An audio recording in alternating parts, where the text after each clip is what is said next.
As the most expensive car in the sub 50k class, Holden's Commodore SS Ute will need to be seriously fast in its last ever bang for your bucks.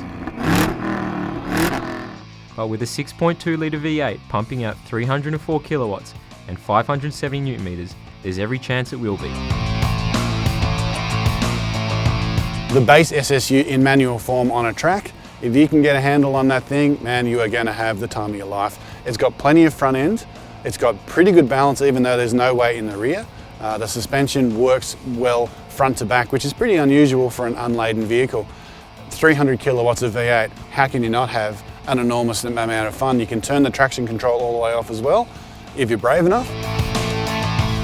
SS Ute 139.3. Brakes make a massive difference. The standard brakes on the SS after sort of a lap and a half are screaming enough out there, whereas on the red line you feel like you could do sort of 8, 9, 10 laps even. And just even the overall suspension, this car's much softer, different tyres, doesn't have the same sort of lateral grip, so you can feel like you're working a bit harder out there, but it is so much fun still. You can slide this thing around, but it's very forgiving in the way that it does everything.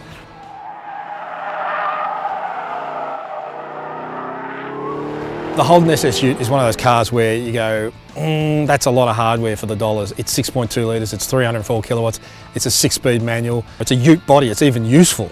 This thing is a pearler. You could basically drift the entire lap and do it till you ran out of tyres, which probably wouldn't take that long because it turns them into atoms. But it is an awesome car. We're going to miss these things. So the base Holden SS Ute is a lot like the red line, dialed back to 7 or 8. It's a little more softer, it's more supple, and it doesn't feel like it's going to go a day. When I got into the car, the brakes were already going, so I feel like that's the first thing you'd upgrade. But in terms of bang for your bucks, like 300 kilowatts for 40 grand, you can't do much better than that. I remember when, if you wanted 300 kilowatts in your Commodore, you had to pay near on $100,000.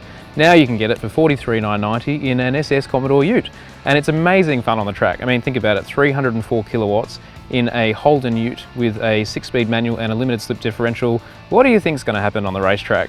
It is a total laugh. It is the funnest car here by a country mile.